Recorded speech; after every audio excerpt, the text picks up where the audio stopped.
Hi, everybody. Good evening. Welcome to Goshen Prepping, the amazing, the extraordinary state of Michigan. That's where we are tonight. We're in Michigan, live in Michigan. How is everybody doing? We're going to go through a whole bunch of questions and answers. So if you have any questions and answers, by all means, shout them off. Even if you're watching this after the fact, go ahead and ask questions, and I'll see if I can get back to them later. And we appreciate you being here.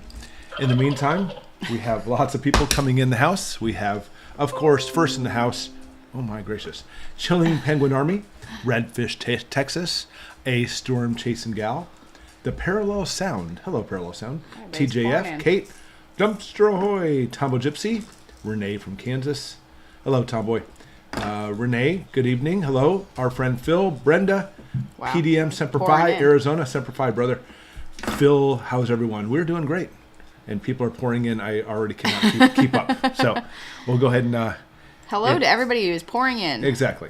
So if you, I apologize for coughing, my son came through and decided to go ahead and fry up, and I'm not kidding you, jalapenos about 10 minutes ago. And I'm like, and we're all hacking. I was like, why are we coughing? Jalapeno juice in the air. All right, anyway, appreciate you guys being here. We're going to go through any type of questions and answers, talk about some current events that are happening, and just talk about things that are happening in the world, because there's lots of things happening in the world right now. And of course, as being a prepper channel, we want to be prepared for all of this. So if you have any questions, by all means, put it toward our moderator over there, That Creative Bug. Hannah, did you already post in there? Yeah. Also, if you want to put it toward at Goshen Prepping, I might be able to see it too. I know in my computer it kind of goes pretty quick. So either way, we're glad to answer any questions. And also maybe we'll do a little fun things tonight. Maybe do a poll and see what everybody's doing. In fact, I'm going to start off with that. What's the best deal you guys gotten this week? Anybody got any good deals this week? Because I love prepping, but if you know me, I love thrifty prepping. When you find good deals, I love it. Technically, Sunday starts a new week, so it wouldn't be today, so it would be last week. Well, last week, yeah. Okay. Touche. Did we have anything? In the town of Clare, this wasn't last week, but the week before, we found a discount grocery shop. What would you call that? Yeah. It's called TKOE in the town of Clare, Michigan. Hello, little lady. Did you guys finally go there? Oh, I've gone twice now. Oh, yeah. We bought Love it. boxes of stuff, and I mean boxes. Yeah. Oh, yeah. And it's funny. I thought about possibly taking the camera and interviewing the guy, but, you know, all the stuff they had there was not expired, but we talked about canned food, and he goes, yeah, the health inspector even came in and said, oh, the whole thing with this thing being stamped as far as expiration dates is all a bunch of malarkey. Poppycock. Yeah, exactly. And but so many people think that if it goes bad, well, if it expires, it goes bad. That's what they think, and that's not necessarily true. I got a good deal, and then it backfired on me. So I got a good deal on a nice piece of fish, and then I opened it for dinner, and it was rotten. So it wasn't a good deal. Well, that's what you get when you buy fish in the thrift store. It was a thrifty fish. No, you got it from Sam's Club, didn't you? I did. I got it from Sam's Club, and I was really disappointed with that because it was not a cheap fish, but it was on sale, so it was cheaper. All right, chuck roll for $5.99 a pound. Beautiful. Boiled peanuts at Dollar Tree. Interesting. Four Patriots has buy one, get two free. That's a good deal. So did you buy like a solar generator and get two solar generators for free? 50-cent mini cans of Vienna sausages. That's really cheap. That is really good. Let's see. I just saw another one too that somebody put on there. Somebody said lots of Progressive soup for $1 a can. That's really good. That's awesome. Yeah, those are expensive cans. That's a good deal. Yep. Ooh, Pam says she found a rain barrel at Salvation Army for $20. What? Yeah, it's one thing finding food on sale, but when you find gear at a discount price, it's amazing. It is. That's a good deal, Pam. It's funny. Whenever we're live, she just stares at me. Say hi. What are you going to say? All right. Yeah, good thing getting deals. Deals are always good. And somebody said, why is time short? I didn't make the timeline. You know, I'm just simply, if you just simply talk about the general consensus of people, this year is already started off to be an incredibly rocky year as far as problems go. But time is short. I think before this year is up, we're going to be having some major problems in the United States. That's your first poll tonight. You ready? If we start seeing some major problems happening, I want you to put a month and a year. So if you think it's going to start, you know, this will be a fun game. October 2023. Oh, guess that's... No, that's bad. So it has to be present this year. Yeah, it has to be in the future, not in the past. Or 2024, folks. October 2024, or do you think it's going to be like May of 2025? Let's do a quick poll. How long until you think crap is really going to start hitting the fan. And if you don't think it's going to be, then don't put a date on there, I suppose. You have a question right there. At least one. All right. Let's see. From the Parallel Sound, 33 pro-Palestinians were arrested for surrounding U.S. military machine shop in Niles, Illinois. SWAT and sheriff were called in. Why is no one talking about this? The enemies are already here. Oh, yeah. So the enemies are here. I was listening this morning to a podcast talking about the borders. And it's interesting. You know, I've got, because of the channel, practically speaking, I have friends all around the world that I talk with. This is not just a United States issue, but we see enemies, not at the gates, no longer gates there, enemies in the territory all over the world, in the first world countries, basically just pouring in. And they're having the same problems like in Great Britain. Exact same problem that we have here. Ooh, 88 cents a can of tuna. That's a good one. And that's, you know, the media and the Parallel Sound, I think you know, you're simply saying this rhetorically because obviously you get it. The reason the media is not talking about it is because they are part of the problem. They only push the stories on their agenda they want to push. And that will not include any type of illegal immigrants. It won't talk about as far as pro-Palestinians actually causing problems. No, the Palestinians are always on the good side. And they continuously push their agendas. You know, when did it change? When did it make it so the media, they used to try to find the scoop. They used to try to find the dirty story that nobody wanted to see. And that's what journalists used to strive for. They'd try to find, I want that story so I can actually put out and break some news. But now they simply just follow an agenda. Excuse me. I think too many people have gotten hushed from that, so I think that's too risky for them to do that. Yep. Well, it's interesting. I'm not a major, massive Fox News fan. I used to like Fox News a few years ago. I don't really watch any mainstream media at all, including Fox News. But I have a very strong affection in my heart for Greg Gutfeld. I love that guy. We met him down in Pensacola. And I was like, oh my gosh, Greg. I was like, you have to be, did you major in Satire. like satire in college? Yeah. And he laughed. He goes, no, I just kind of got here by luck is what he said. Super nice guy. But one of the things he said that was very interesting to me, you would think out of any news agency, you would think anyway, Fox News would be trying to put out good information. But on Fox News on the air one day, he talked about censorship even there. That even his higher-ups were saying you can't talk about this and you can't talk about this. It's everywhere. It's ridiculous. Yeah, Greg is exceedingly funny. I love how his mind works and just the humor. He's a very, very funny man. He was a nice man, too. Yeah, he's really a super nice guy. All right, let's see. Yahoo Girl says, good evening, Hannah. Good evening. Yahoo. So let's see. Any questions, guys? Any questions on stuff going out there tonight? I haven't seen any really pop up. Yeah, that's good. We can actually just have a chat. Betty Boop says Greg is intelligent and absolutely hysterical. That's a great combination, isn't it? Yeah, he is clearly, the intelligence is there. Because you have to take a higher intelligence to be able to turn it into satire and turn it around and make it funny. The stuff he says, really, I haven't watched him probably like a couple weeks. Sometimes I'll have like on YouTube feed, like the 5 at 5 will pop up on there and I'll watch it if it comes up.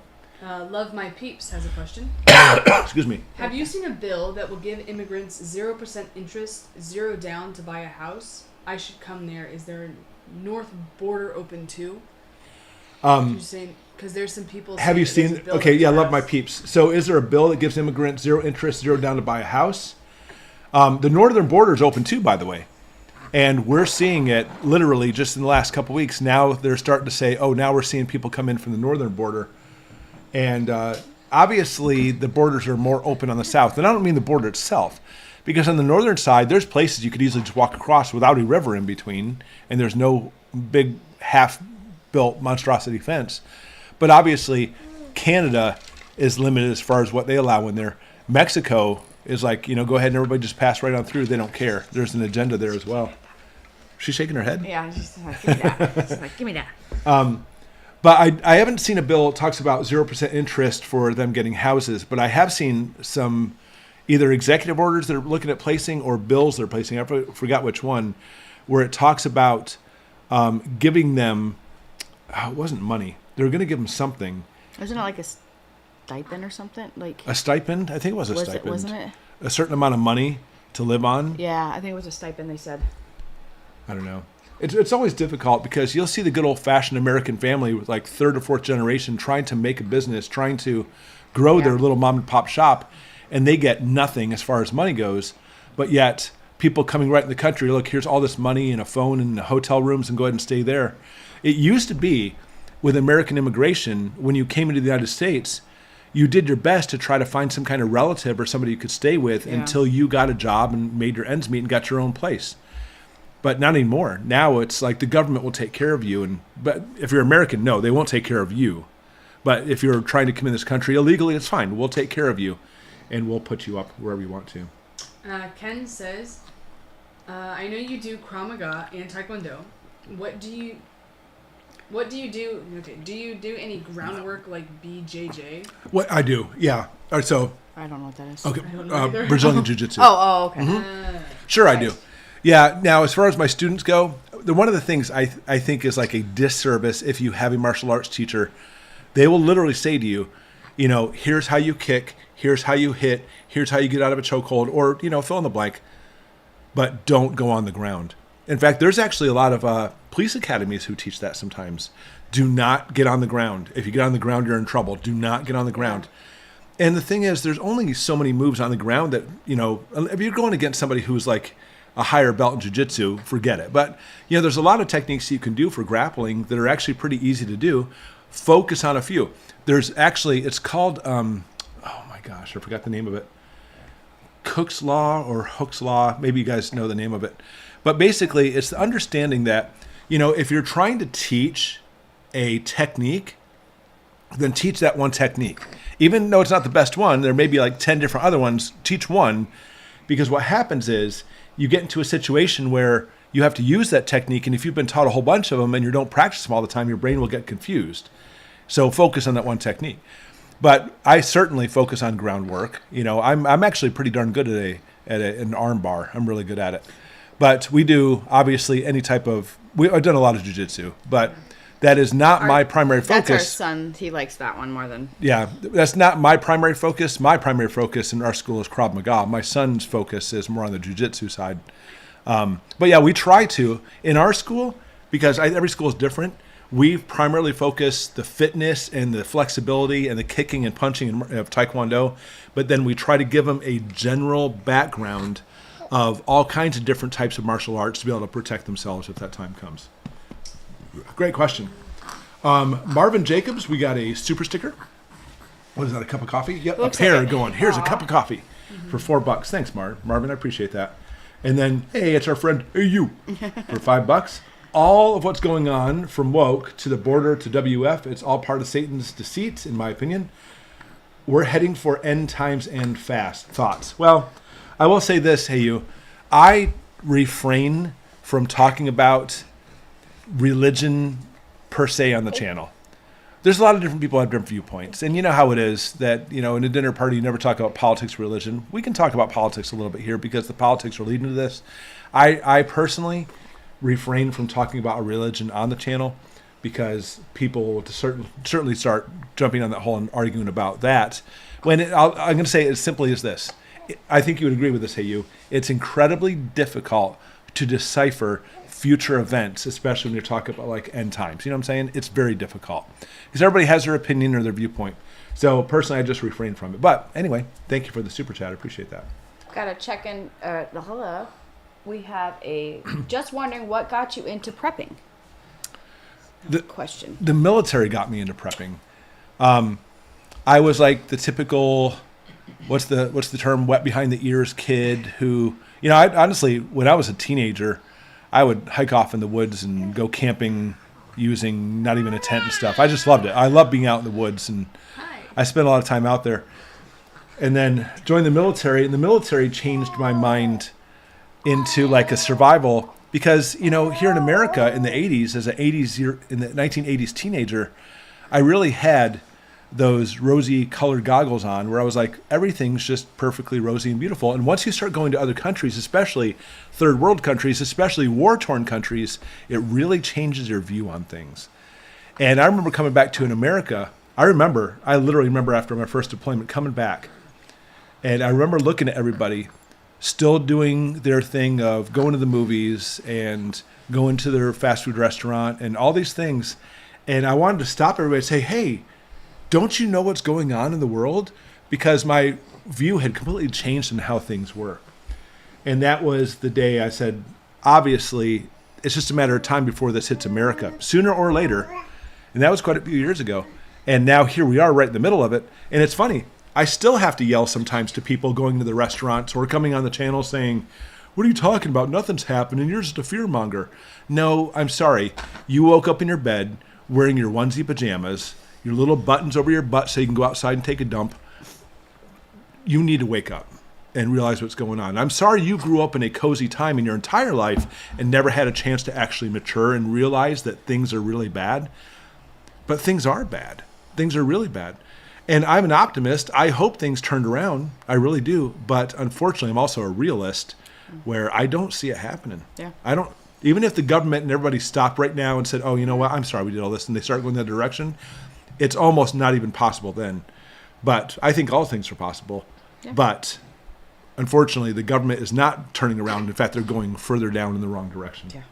That's a fantastic question. A couple people are mentioning this. Friday, April 8th. Yeah, that's the eclipse. Oh, April okay. 8th. Um, All right. Yeah, I'm going to go along the lines of, I used to get caught up in not the science of an eclipse. The eclipse is fantastic. I love scientifically. It's amazing. I remember we were in Florida. We had one. I got out my welding goggles. goggles. Vests. We're looking at it. That was awesome. I personally don't look at any type of emotional aspect. Is there some kind of hidden meaning behind it? I had somebody come out on the channel a few days ago that they're talking about like Nineveh or something, and somebody else said, "Oh, don't you know this is all biblical and prophetic?" And I will say again, I personally don't jump into prophecy. I really don't. I'm not saying there isn't prophetic stuff. I'm simply saying that we don't know. You don't know for sure. Neither do I. So I know there's a tournament coming up that weekend. And the hardest thing about the eclipse that I got was, hey, if you're going to come to this tournament, you want to book your hotel a couple days early. Yeah, because everything's filling up. Right. But I decided I wasn't going to go to that tournament anyway. But anyways, I like eclipses. I don't look at them as being some kind of prophetic sign. I don't. Because, I don't know. Again, let's not get into religious stuff. That's just me. All right. Hold on, I have questions too. I see MBG. How long will water purchased in a gallon jug last? Thanks. When you look at getting just a gallon jug of water, there's two problems with it. It's one, that plastic will leach some of the plastics into the water over a long period of time. So you get microplastics in there. I don't know. Will it hurt you? Will it not hurt you? I don't think it's good to ingest it, obviously, but we haven't seen a lot of evidence it's really hurting people. Excuse me. I'm sorry. Again, I'm going to get my son for making this jalapenos. But the second problem is those jugs are very flimsy. If you're looking at like a milk carton kind of jug, the water in there will last probably definitely as long as the jug remains intact. Yeah. But the thing is, unfortunately, those jugs are too fragile to be able to keep water in. When I first started prepping a long time ago, I started keeping jugs like that, and I found out pretty quick. No, they busted. And then you lost your water, and then you're out of luck. Let's see. From Paul Hunter. Hello, Paul. If you plant heirloom seeds and they cross-pollinate with GMO seeds, does that change the end result to GMO plants and fruits? Indeed, it will.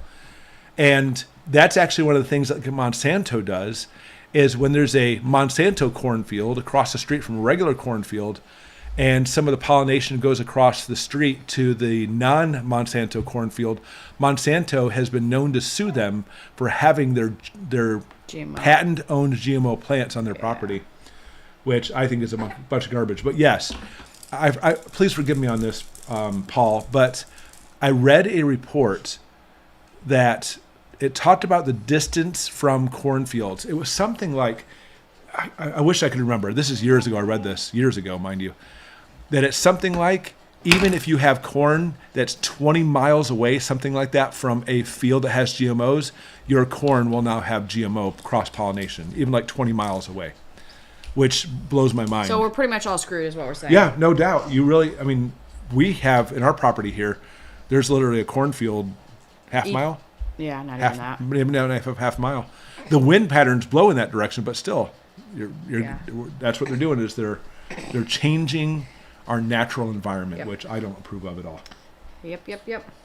Jacob says, how long does canned ghee last? Oh yeah, canned ghee. I have no idea. Yeah, as long as it's unopened. He's canned. I'm sure if you're canning it, right? Or- Yeah, but here's the thing is, without oxygen in there, it's going to make it go a long time. It's not going to be indefinite. But I bet, and this is just me, I bet you could probably go 15 years. Oh, okay. I bet I you was I bet thinking you like I 5. bet you can go 15 with it. Oh. Because you take the oxygen out of there, it drastically reduces the chances of rancidity. That's true. And that's what we worry about, is being rancid. So that's the thing, is if it goes rancid, you can still use it. It doesn't taste very good, and drops the nutrition level, makes your stomach upset. It's not very fun, but you can still eat it if that happens. All right. What else do we have, everybody? How's everybody doing tonight? Everybody having a good night? I have my bubbly bounce caffeine.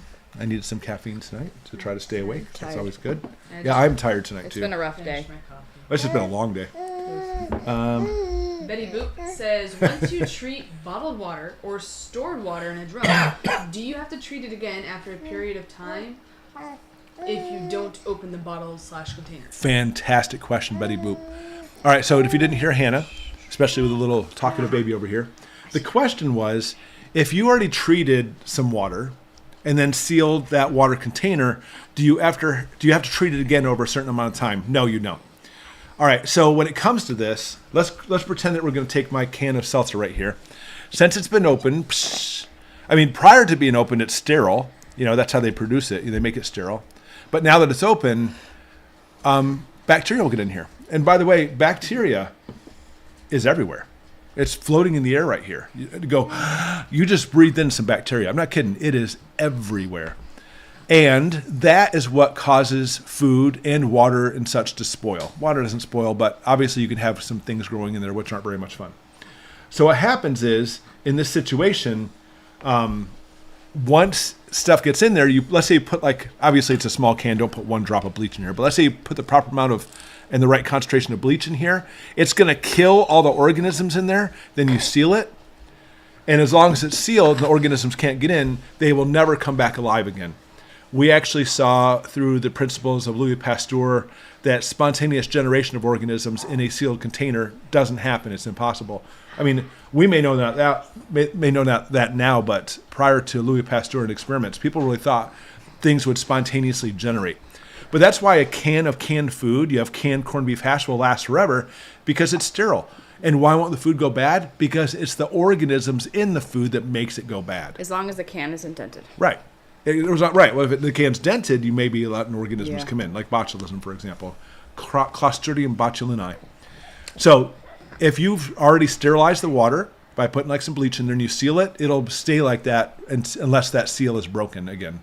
So you'll never have to do it again. Let's see. Arctic Wildman. Hey, Arctic Wildman. Great name, by the way. Have you heard that the USMC are going to be doing a HIMARS drill in Alaska? I did hear about that. Not only did I hear, all right, HIMARS drill, guys, we're talking about using missiles, and they're just doing a drill. But I'm going to tell you right now, how many times have we seen in the United States where they're doing a drill, And something air quotes, catastrophe happens. and then it happens, ironically, at that time. They put out a public service announcement saying, don't be alarmed, but we're going to have, I think they said, some C-130s coming in and using HIMARS for a drill. We should keep an eye on it at least. It may be just a drill. It might be. But yeah, I have heard about that. And I was like, oh, not a good day to be living in Alaska. And since obviously your name was Alaska Wildman? Arctic Wildman, imagine you're probably up in Alaska yourself. So take care, Arctic Wildman. Who knows what might be happening. David says, how big of a field do I need to grow cereals to feed 24 hen layers all winter in Canada? Yeah, that's the problem. Okay, so how big of a field do you need to grow the cereals to be able to feed, how many, 24 hens? Yeah. 24. You would need, I don't have a number for you as far as acres go, but we are talking about acres. Yeah. We're talking about a lot. Instead of trying to grow that many acres of whatever type of grains you want for your birds, you may want to try to buy a lot of the grains in the berry forms, whatever they might be, and keep them so they don't get wet and start growing and sprouting. And then you let them sprout, then feed the birds the sprouted grains, and that will save as much as possible. I don't have a number for you, But I will tell you that I considered, once we moved to our property years and years ago, how much would I actually have to do to be able to feed my family. And it's frightening how many acres you need for just a small amount of grains being grown, unfortunately. Yeah, I would probably say microgreens if you're going to do that. That way you sprouts and things like that. They can eat that. Bog says, I realize you do your own gardening, but does your family spend the money on organics from the store when shopping? I'm going to say most of the time. Yes and no. I don't know. I'm going to say most of the time. Do we buy non-organic stuff? We do. Yes. When I see organic versus non-organic, personally, I go toward the organic. But we're not strict organics. I mean, I'm a strict organic. I don't have any type of technology in me. I'm organic. But we will eat non-organic stuff, and every time I do, I'm like, oh, this kind of frightens me a little bit. But look at the nation. There's people eating non-organics for every meal of the day, and they're not dying that quickly. They're dying. We're all dying. But so no, I don't eat all organic. I would like to, but it's not. It's not even just a matter of price, even though that comes into play. Yeah. It's a matter of availability, too. Yeah. It's hard to get organic for everything. Also, how about you, Boo? How about you, Boo? Do you eat or nothing more organic? I'm curious. Fire says, how long is water good for? Just sitting in a canteen or a bladder bag? Ooh. Well, if you're just putting it in there and not sanitizing it per se, and there's no sunlight hitting it, because I understand that when we see sunlight going into that water, that acts as an energy going into the water, which makes things grow. And that's why you'll see just a thing of water starting to turn even like algae and moldy and whatever the case may be.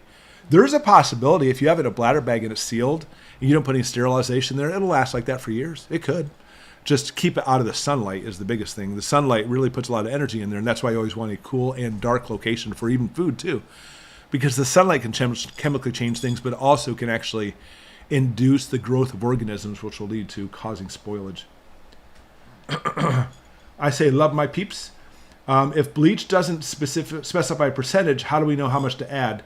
Is there something an alternative like vinegar? I don't know of vinegar used, by the way. I don't think vinegar will do it. I don't think vinegar would.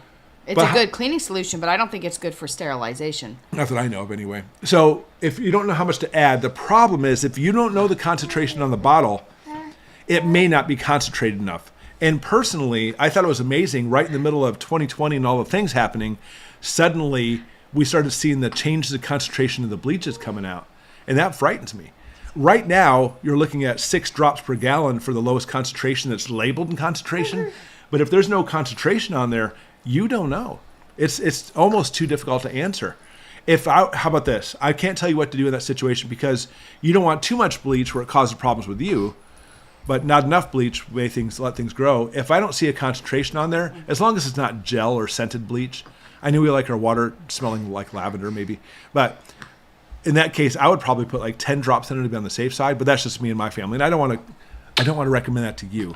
But if we don't know how much bleach to put in, or the concentration of the bleach, it's difficult to say with any true certainty how much to put in there. Great question. Oh, you know what? Sorry, Alex, I saw literally, guys, my computer scrolls down, I see questions. As soon as I hit a button, it goes to the very bottom. I literally just saw something about Alex, but I know where that is. Is it a question from him? I believe. Oh, yeah, here it is. I just Yes. found it. Have you used 3-liter water jugs? They're made from plastic similar to the 20-ounce bottles and not milk jugs. Ooh. I have not used the 3 liters. I know what you're talking about, but personally I have not. And they do seem to be thicker than the regular milk jugs. Honestly, I personally think they would probably be just fine. For how long can butter stay in the freezer? Indefinitely, Liz. If it's staying frozen, then that butter will stay like that forever. Understand that the reason butter exists was back in the day they would take raw milk, and raw milk, give it 24 hours, and you don't want to be drinking it. But if you can turn it into butter quickly, it can actually stay butter longer anyway, especially if you refrigerate it like in a well or something. But in the freezer, it'll stay indefinitely like that. How much for the baby? How much for the baby? Yeah. Let's start a bidding war. How much you gonna bid on a baby? Let's see. He's getting hungry, huh? I just saw a question. Another one. Yes. Hey, Adam Magus. How are you? Can you give a brief list of necessary things for a grid down? Yeah, I'm going to tell you the number one thing you need for a grid down situation is weapons. You need weapons. because the grid being down is going to pose its problems. You're not getting gas. You're not getting more food coming in. I mean, eventually the army or the government, with it using the army, does have a plan to try to feed people for a certain amount of time if this happens. Who knows how long this is going to happen. But history shows in this crazy country we call America that when the grid goes down, people go crazy. And it's not the lack of food and gas and everything you have to worry about, the lack of power. It is the crazies coming out. That's your first thing you're going to have to be careful of. Number two, I'm not going to go as far as say you have to have a solar generator system, but I mean, because we've gotten along without lights for some time and we can do just fine with that. But if you do have a fridge or a freezer and you want to be able to keep things longer, it is proven that having refrigeration in third world countries has raised the life expectancy of those third world countries. Having refrigeration is an amazing thing. So at the very least, have a solar generator for that kind of situation. So weapon, solar generator, and of course, like we always talk about in here, have lots and lots of food, lots and lots of water. And if we're talking about it goes down in the wintertime, you need to think of a way to keep warm because most people's furnaces are going down too. In our house, I can actually hook our furnace, which I just installed. I'm so proud. And Phil came over for that too, by the way, to finish it off. I can actually hook my furnace right up to a solar generator, but I also have my giant Mango solar generators. Hannah, lean over this way a little bit. You can point at them. There they are, sitting right there. They will power my entire home. Plus, I have a gas generator to last a while. And in those situations, our furnace will keep working. But for us, we also have a wood stove, which we've used for years and years and years. So you need to make sure you have things to keep warm too, especially if this happens during the wintertime. All right, let's see. Someone asked a question, but I don't understand the question.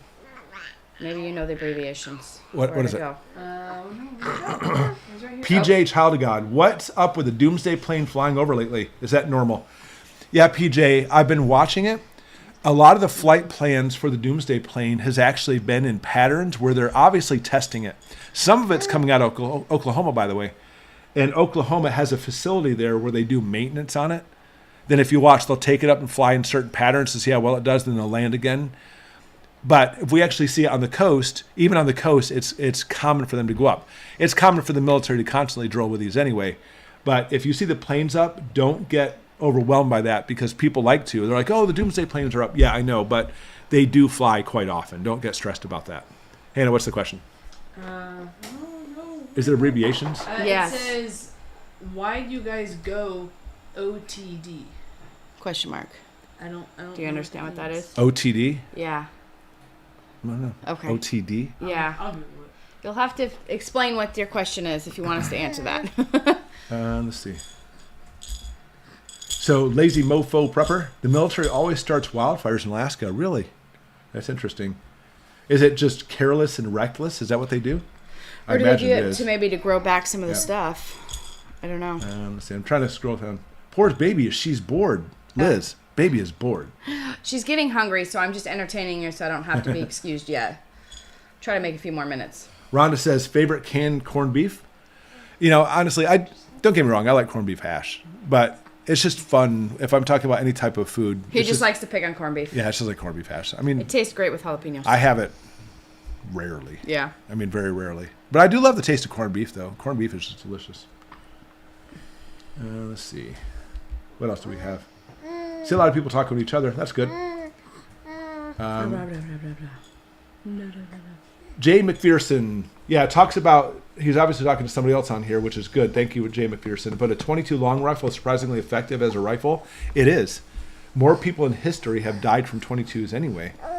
But the rounds are inexpensive. They actually have excellent accuracy. They're good rifles. They've been proven time and time again. Okay, I'm going to bow. From Rose Marie, how long does popcorn last and how do you store it? Popcorn will last indefinitely too, basically being a grain. If you want to be a little bit on the safe side, you could put an oxygen absorber in there. But honestly, I don't think you need to. Try to get all the air out as much as possible, and it should last like that for years and years without any problem at all. Do you want to let you out, Yeah, Ash? I'm going to go. Here. No, I'll just scoot back. Good night, guys. We're out for the night. Sorry, she yelled right in the microphone, everybody. Good night, guys. You scooting over? All right, let's see. Hannah's going to scoot over. Okay, guys, a little noise here for real quick. Hello. Ash Ashley and the board baby are out of here. I don't know what to do with all these baby toys. Here's a good question from Don't Know Brian. How much wood could a woodchuck chuck if a woodchuck could chuck wood? Didn't they actually do a scientific analysis of that? I think they actually came up with a real answer for that, by the way. And there is a such thing as a woodchuck? From Lazy Mofo Prepper, artificial vanillas from beaver butts. That's true and false. Can they get artificial vanilla from beaver butts? Absolutely can. But first off, they actually list that as natural vanilla. But the amount of vanilla scent they get from beaver butts, we're talking about, it's incredibly small.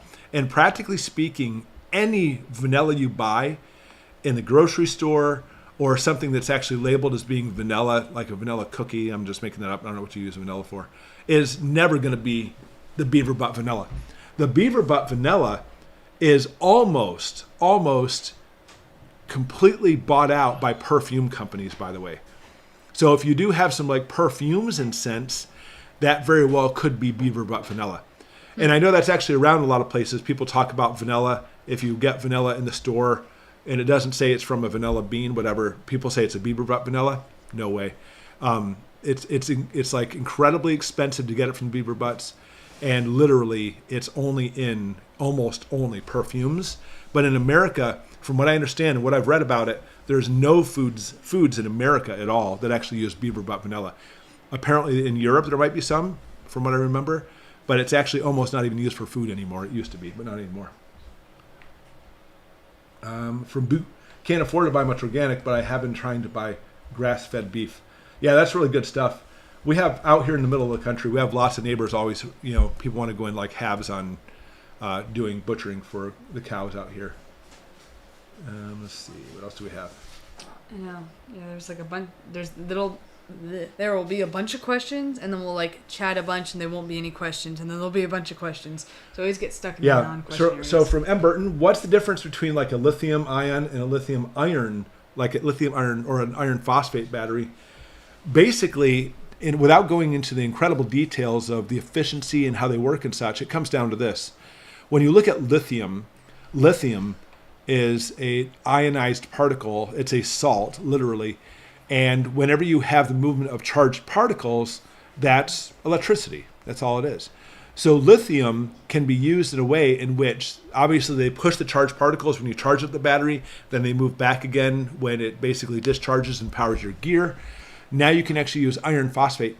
Iron, even though it's actually considered a heavy metal, can actually have a charge as well, as a positive 2 or positive 3, and therefore can actually act as a positive charge and actually last longer. With lithium, they have found over time the reason the batteries don't last as long is there's actually a corrosion on the terminals, if I recall correctly. Right now, by the way, they are in the process of perfecting sodium ion batteries.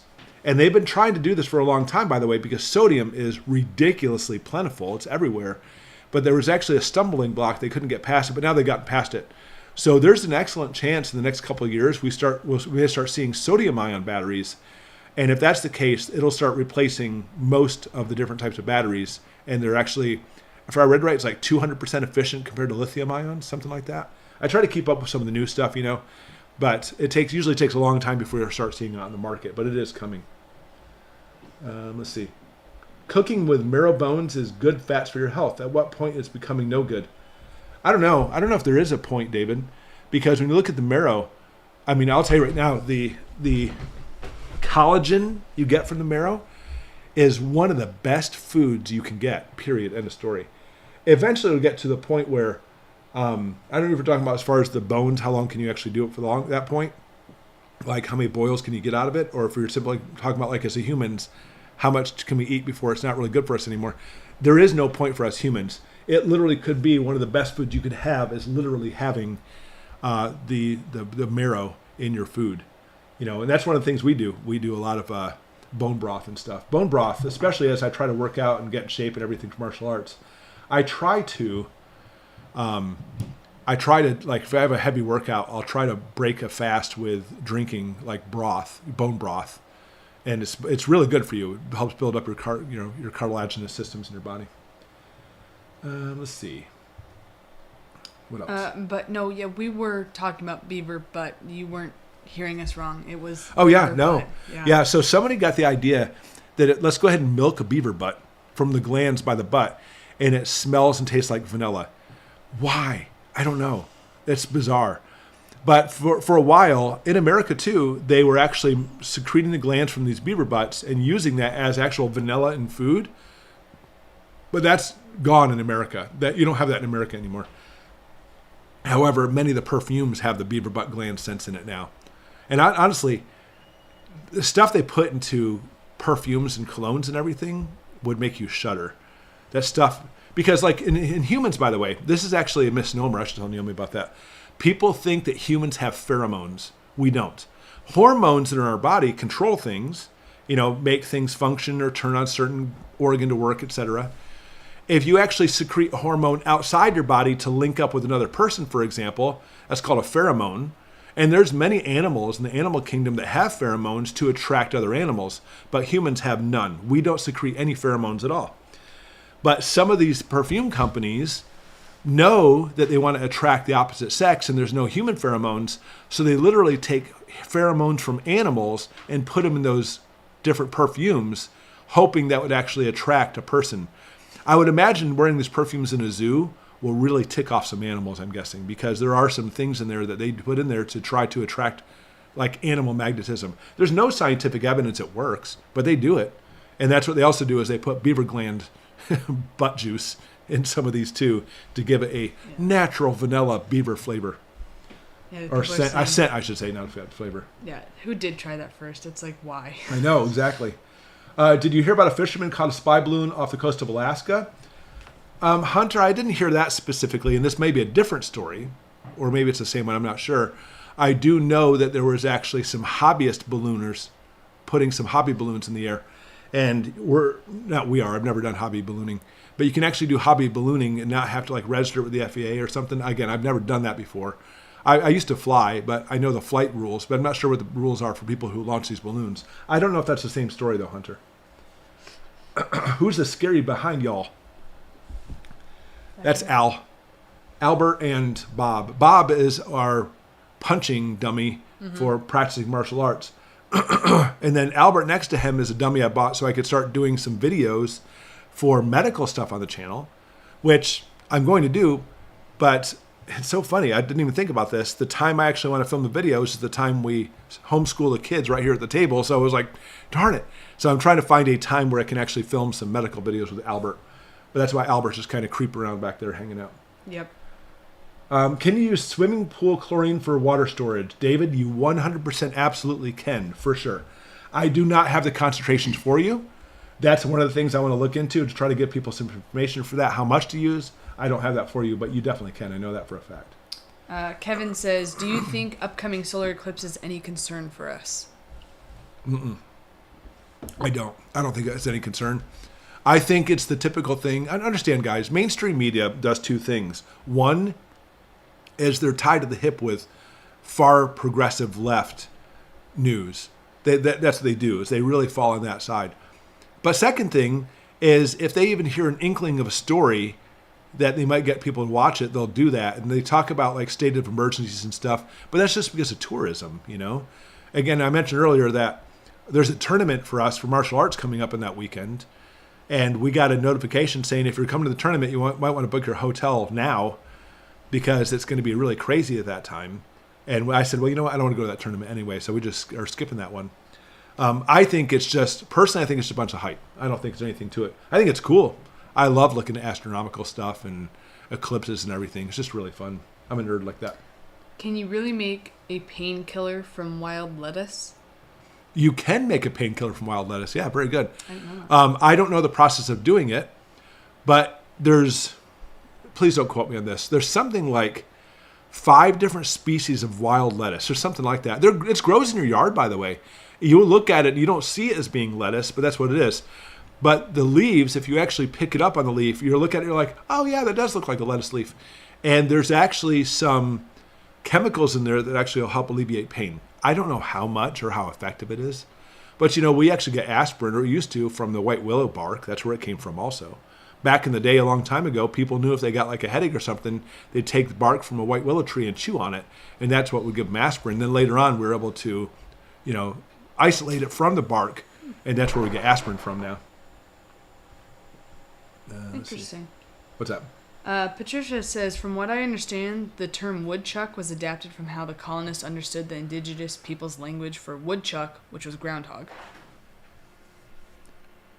Wait. Oh, really? So they're saying the colonists heard the indigenous people say woodchuck, which was their word for groundhog.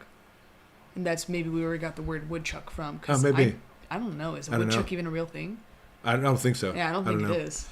I know that it was Meriwether Lewis who named the prairie dog when he was going out toward, he was in Colorado. He saw him picking their heads on the ground. I've never seen him before. He was like, oh, it's a little dog in the prairie. And that's where it came from.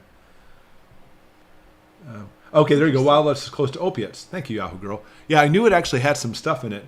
And again, I don't know. I know I'm pretty well versed in organic chemistry. I don't know how much you'd have to extract from it to make it work, or maybe you can just chew on the wild lettuce leaf. I don't know, but I don't know what the dosage or anything for that is. A Chillin' Penguin Army says, been hearing more and more about China supplying illegals with weaponry. Thoughts? Yeah, I haven't heard weaponry.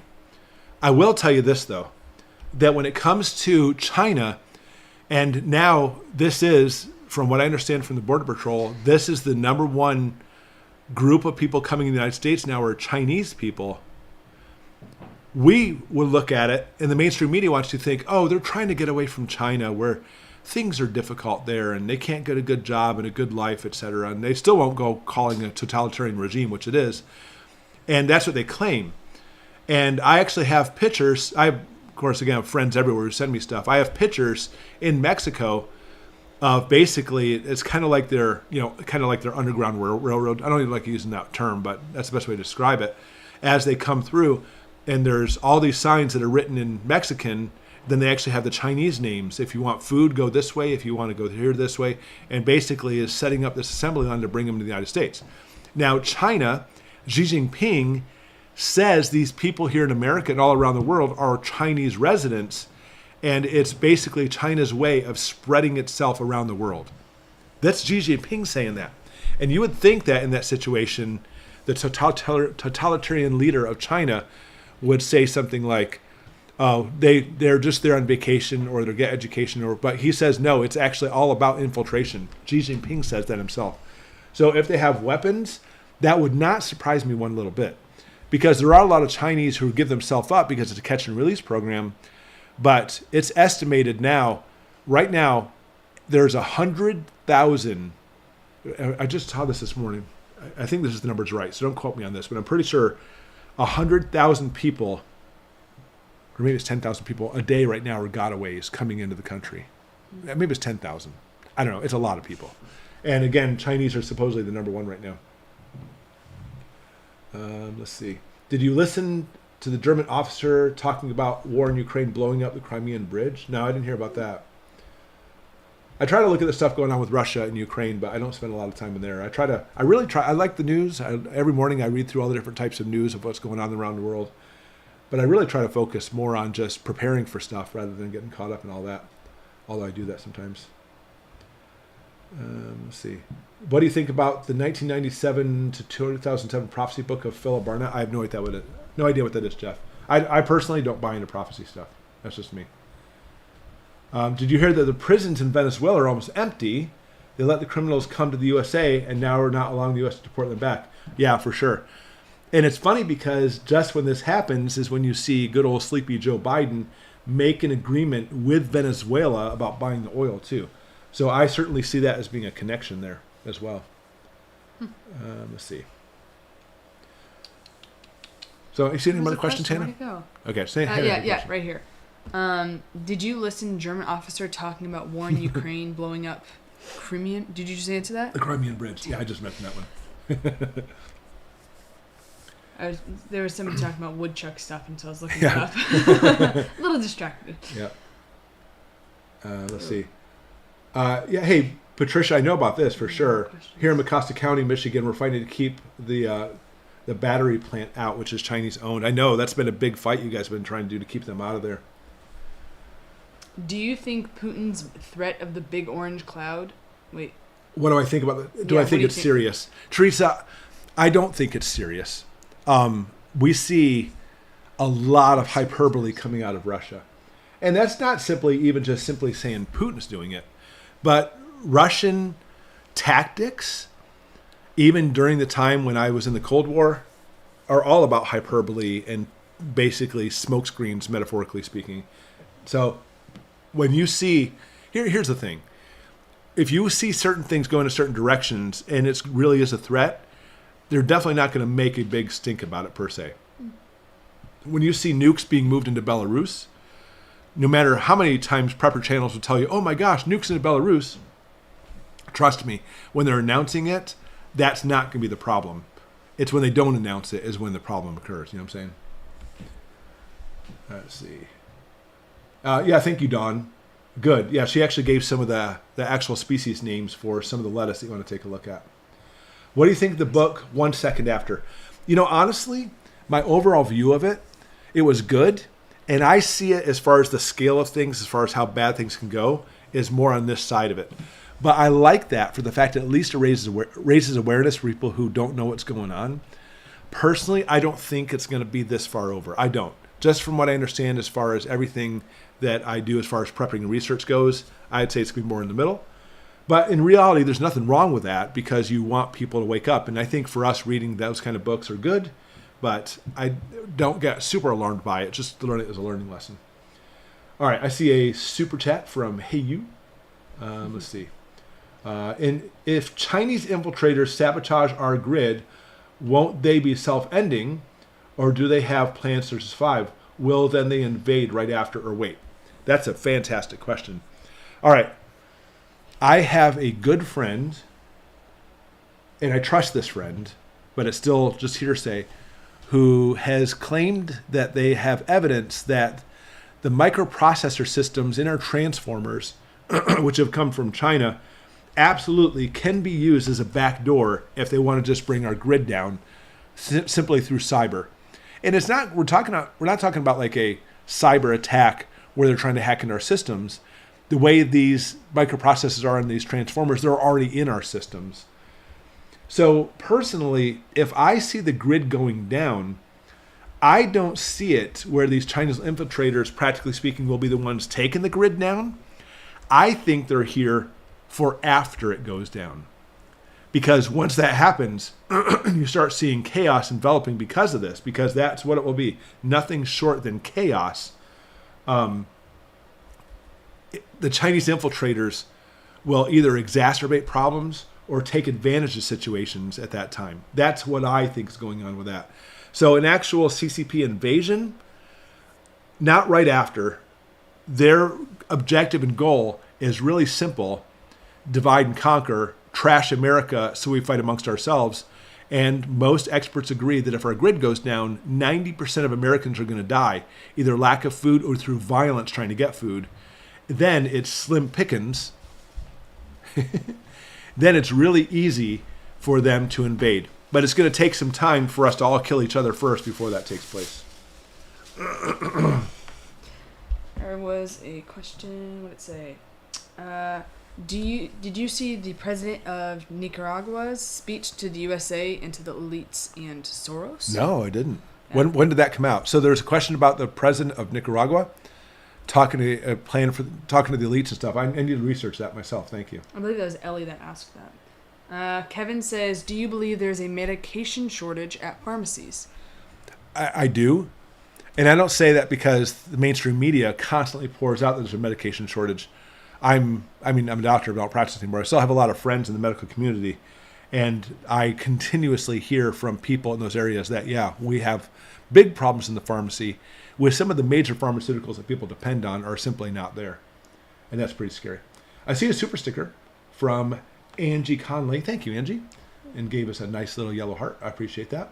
$9.99. Appreciate it, guys. By the way, guys, again, when it comes to super chat, super stickers, I always mention this during a video. Not required. I'm always happy to answer questions. But, if you do send us money, we always appreciate it, guys. It'll go for our equipment and just keep things running here at Goshen Prepping because it takes computers and microphones and cameras and stuff. And these, just like everything else, things break. It really makes me angry. Yeah. You buy something, you're like, look what I got, and then it breaks 3 days later. You're like, are you kidding me? So to try to keep things even live, I try to actually even have backups. I'll be honest with you, I do not have a backup for this beautiful microphone right here. This microphone, I shopped around for, I don't know, probably a few weeks trying to find just the right microphone. And I finally found that the experts use this microphone here. But holy cow, it was not cheap. And if you know anything about video and stuff, they say that when it comes to video, 90% of it's audio. You can have a great picture, but if the audio is terrible, forget it. So anyways, I splurged and went for the microphone, but if the thing never goes, I don't know what I'm going to do. I'll probably go with that like cheap microphone, you know how it goes on my computer world. I sound like this, so today we're going to talk about prepping, everybody. That's probably what's going to happen. But anyways, back to it, guys. Thank you for the super chat, super stickers. We always appreciate it. Tim, the computer doctor, says, have me or Naomi ever tried British chocolate before? I don't think so.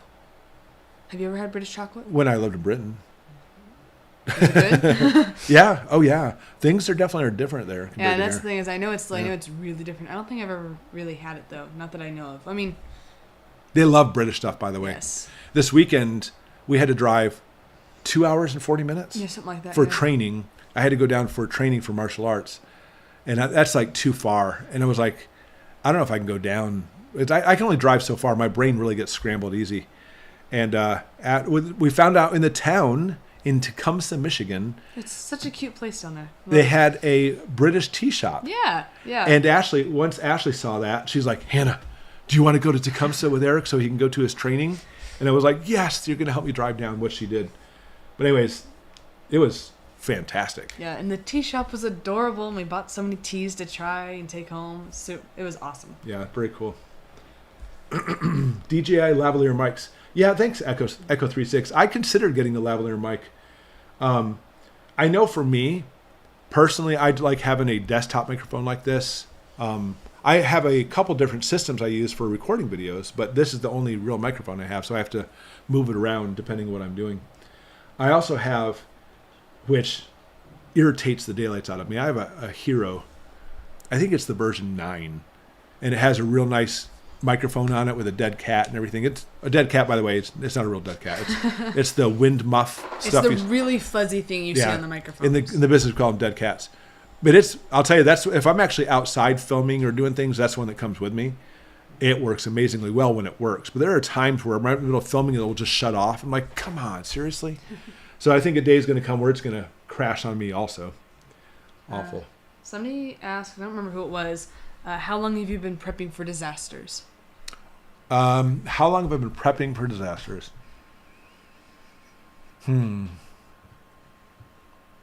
I can't give you an exact date because it wasn't like one day I was like, I'm going to start prepping. I just kind of started prepping late 90s. But I would tell you I probably wasn't like switching gears into like seriously really starting to change everything until probably 2010 maybe. Or 2011. But I've always done like outdoors and survival and living on the land forever. I've always done that kind of stuff. I'll be honest, the first thing I'll tell you is I'm not amazing at bushcraft. I like it. It's fun. But when it comes to backpacking and camping and doing things in the mountains and living off the land, I've been doing that since I was a kid. You know, everywhere from, when I was a kid, I would disappear and just go up into the woods. When I was with NATO, whenever I actually had time off, wherever I was, I would just take off. Like, for example, my favorite place I went to a few times was the base in Norway. And I had like a couple days off. I didn't have any backpacking gear because you're in the military, you know? So I would just take my military stuff and just head off into the mountains in Norway in the middle of nowhere and go camping. It was just, that's what I've always done. I've always been that way. In Colorado, I used to go snowshoeing, backpacking, where the snow, if you stepped off, would probably go up to like almost your neck, sleeping out without a tent in the middle of the Rockies. That's the kind of stuff I've always done. So the prepping part of it, as far as like stockpiling and things, I think I probably got serious around 2010 or 2011. But I've been doing obviously like survival stuff for years and years and years, long before that. Let's see. Ooh, Do you use a ham radio, GMRS, or CB for emergency comms? I do. I do not have GMRS. I've got a few hams. I've got lots of CBs and lots of radios. But, it's one of those things where I'm continuously trying to increase what I have and my abilities with that as well. I have a good, firm understanding of frequency, wavelengths, electronics, and radios. I've built radios from like scratch before. It's just fun, that's the kind of stuff I do. But I haven't really spent as much time in that area I really should have, I'll be honest with you. Somebody talks about Foxfire books. Foxfire books are fantastic, I'll tell you. It's one of the, honestly, in my opinion, honestly, I know people think it's the best, and it's really fantastic, but I have some really good books, by the way, that are really good. And it's kind of hard for me to pick a favorite. It's like having a favorite kid. You have lots of them. Natasha says, to lose weight quick, what diet do you recommend? If you want to lose weight real quick, I would recommend, of course, you may not be able to do it if you have certain medical conditions, so that's always a disclaimer. If you want to lose weight quick, go on a keto, or even if you can do a carnivore diet. Carnivore is just eating nothing but meat, beautiful meat and hard cheeses. That's my kind of diet right there. And then also, in addition to doing that, do a 1 meal a day diet. Yeah. So when I'm really shutting off pounds, and I've actually gained some pounds over the past couple months, and now I'm starting to go right back down again. It's living life. You know how that goes. If you go on the 1 meal a day, I usually have like a 4-hour window I eat. And even during that time, I just try to eat. I only eat keto, me personally. But I try to not just gorge myself even during that time, but you eat during that time. And then you have 20 hours of not eating. The weight just falls off. But I'll tell you, because it's keto, I don't get hungry. I literally, that night will be fine. And especially the next day, I'm like, I'm just not hungry. Then I finally find around dinner time, I'm like, yeah, I probably should eat. It's not really just hungriness. It's more like kind of like just running out of energy and stuff. And but I notice if I do eat some carbs, even if it's a little bit of carbs, the problem comes in is during that 20 hours, carbs, when it spikes your blood glucose levels and your insulin, when it comes down, it makes you hungry again. And so I've noticed that if you just did the 1 meal a day, but you eat carbs during that time, it's much more difficult during those 20 hours to make it without eating because you feel yourself, oh, I'm really hungry. But when I'm doing keto or carnivore, I don't get hungry at all. Honestly, it's no big deal. And I literally feel satisfied. I feel good. I have lots of energy. I'm focused and sharp. I feel fantastic. But if I ever eat the carbs for whatever reason, I feel awful and I always feel hungry. Carbs literally make you hungry again. Christy says she would love for you to do a video on some of your books. So it'd be cool, like a video on like talking about some of the books that you have. Yeah, I think I've done that before though. I know what's tough is, and I'm not saying you specifically, but I'll put a video out about like all my favorite books, and then like a year and a half later, maybe somebody came to the channel since then. They're like, oh, you should do that, and they're there. But unless you put it out again, people don't see it. But then if you do put it out again, I'm all for doing another video on books. Then you'll have people who've been with us for like 2 years. They'll be like, didn't you do this already? And I'm like, I know. It's like, yes, but other people have. Darned if I do, darned if I don't. But yeah, honestly, I do. Instead of actually just doing one big video on books, which I did before, I try to section it off now and say, hey guys, let's go ahead and talk about today maybe like the best medical books you might want to have, or et cetera. And then I try to go into those genres. That's what I've been doing recently. Let's see. Oh, Mr. Landfill, I think, just posted a link to that video about books. Oh, did he? From our channel, yeah. Always, Phil. Phil's always keeping up on things. Thank you, Phil. Yeah, Phil's my good friend. Let's see. Just store Reese's and call it a day. Hey, Marsoc Raider. I knew there'd be some good comments from you today. Yeah, Puddin says, I just cut my calories. Yeah, cutting calories does work. It absolutely does work. I have found, even as a doctor too, though, by cutting calories, you'll notice that you'll actually cut out a lot of the carbs anyways, because you'll find a lot of the calories come from the carbs, even though you have a higher carb count or calorie count from fats. It doesn't matter. You'll find that a lot of the carbs are one of the biggest things you'll end up limiting. But then again, if you just cut out your calories or reduce them and you do eat some carbs, it's be harder to get your low calories into the day because the carbs will make you more hungry over time. Let's see. Question from William. Hi, William. Do you often break down large cups of meat for household needs? We had a grocery store deals on brisket and have a freezer full of brisket and steaks, stew meat, and ground meat. That's exactly what we do, William. What we have found is we have found that certain stores will put their meats out on sale at certain times. For example, like this is a great example, by the way, Sam's Club near us will put out the sale, they'll stamp their meats and put it on sale like a matter of like 2 or 3 hours before they close. At least ours does anyway. And so if we happen to be in town, for us it's over a 30-minute drive. But sometimes we'll go because I have martial arts there anyway, so we'll just kind of go afterwards, or maybe while I'm in martial arts, Ash will run to the store. And sometimes we'll find like ground beef on sale. I mean, like a really good price because it's on clearance, and if you don't buy it that day, they just said they'll throw it out. She'll come home with like 40 pounds, if not more, of meat. Remember that time she had like over 100 pounds. Yeah. And what we do with the meat for that, right away anyway, is we go ahead and divide it up into what we think we need for the family. I think she does it by 2-pound packs or 2.5 pounds. It's 2 pound because then you can split the bag in half if you need to. And we put it into a vacuum sealer, flatten it out, and put them in the freezer. So literally they look like giant pancakes of ground beef. That thick. But that's just one example. If we buy, and same thing, by the way, when we talk about some of the different meats, I love, smoking stuff. That sounds so bad. I love smoking stuff, dude. No, I like smoking brisket, for example, and smoking chicken and everything. And so I often find those on sale, and I'll smoke them. And then once they're done smoked, then I will put them away for later on also, and just kind of nibble on them for over a year or so. Eat them, with breakfast or whatever the case may be. Like for me, when I eat breakfast, again, sometimes I do one meal a day. Sometimes I'm really hungry. My go-to for breakfast I love is like maybe a piece of brisket or a piece of steak if one's laying around in the freezer. If we have some steak, we'll cut them up and take them out with some eggs. That is like one of the perfect meals, and it keeps you so satisfied. There's some good stuff right there. Isabel says, how many calories do we need every day? That's a great question. How many calories do you need? Do you need for survival, or do you need to actually get things done? That's the question. Because there's been many times in history people will survive on just a matter of like 700 calories, give or take.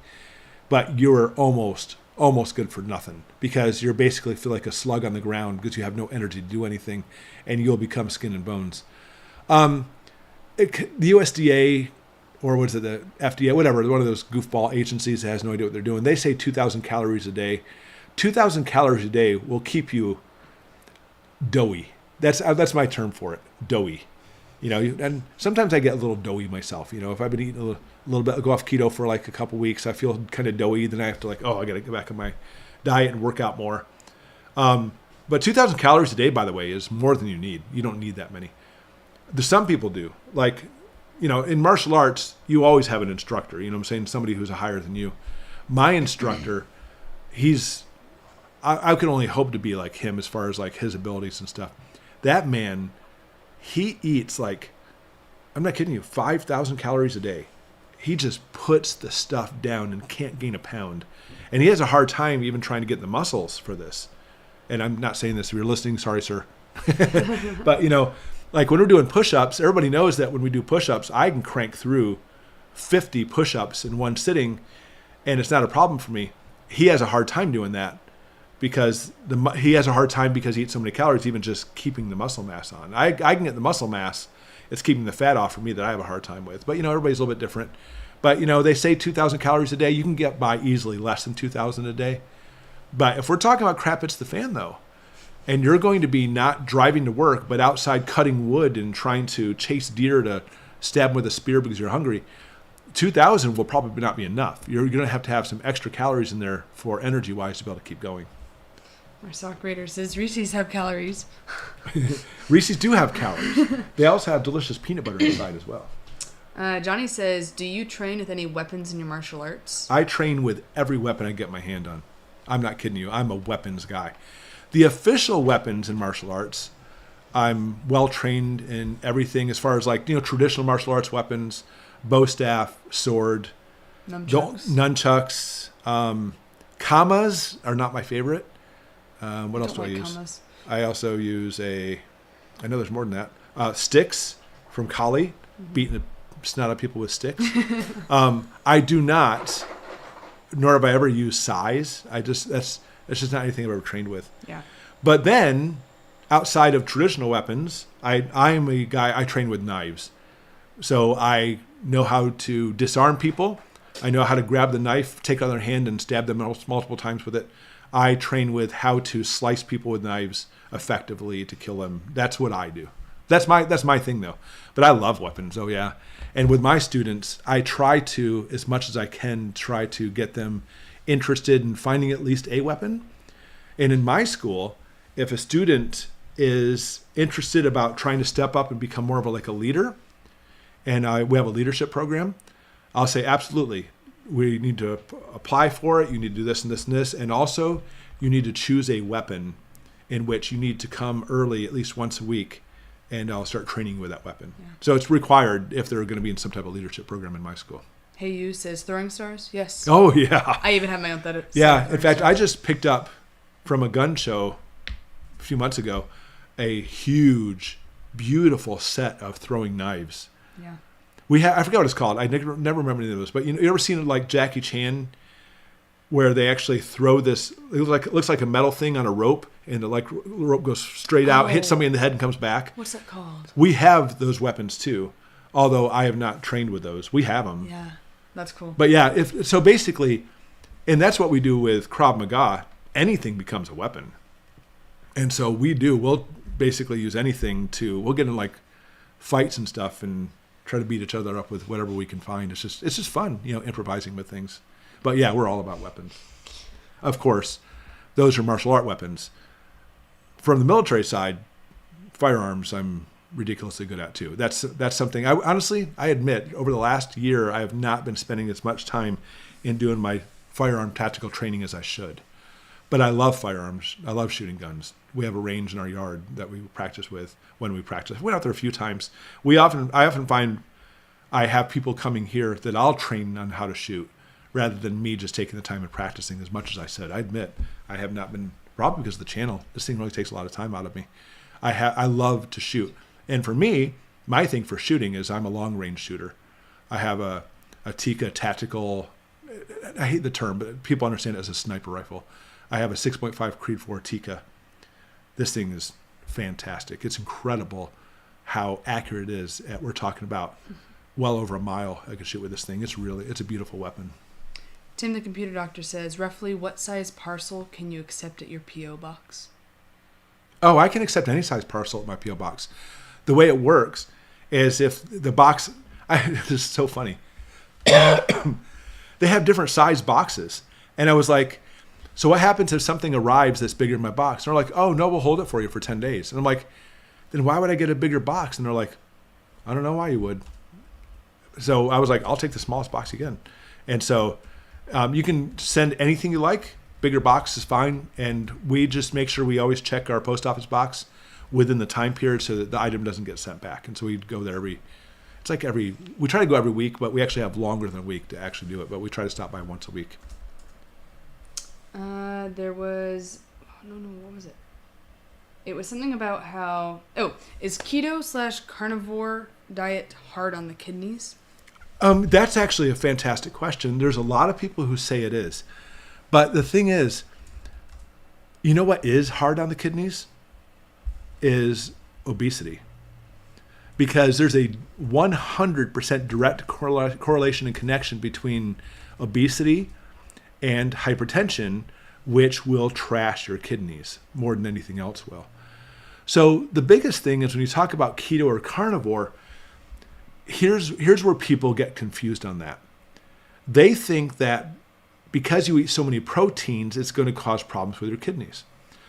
But the thing is, when you go from eating a regular meal, let's say on a regular diet, you just eat whatever food. For breakfast, I'm going to have some corned beef hash. Of course I will.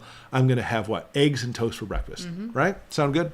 For lunch, what are we having for lunch? We'll have a sandwich. With some potato chips. Some potato chips. Yep. A can of soda. I'm guessing this is like the average meal for a person. For dinner, let's have pizza tonight. We'll have a couple pieces of pizza, maybe a couple buffalo wings and some breadsticks. Yeah. Another can of soda. Then for a snack, do people eat snacks? Yeah. What does people eat for a snack? Some Cheez-Its. Jesus, it's perfect. And so what happens is, are you getting protein in that diet throughout the day? Of course you are. But what happens is people think that if you go on carnivore or keto, let's trade in the toast and have more proteins. For lunch on the sandwich, let's get rid of the bread and triple the amount of cold cuts on the sandwich instead. Instead of the soda, let's eat a protein shake. And they think that when you take away the carb parts of it, you replace it with more proteins. But what you find is this. For the morning, you don't have to have that big breakfast of corned beef hash, toast, and eggs. Just have the eggs. Have a couple eggs, and you will feel satisfied because there are some carbs in eggs, by the way. Eggs are like the perfect food, but the amount of carbs is practically minimal.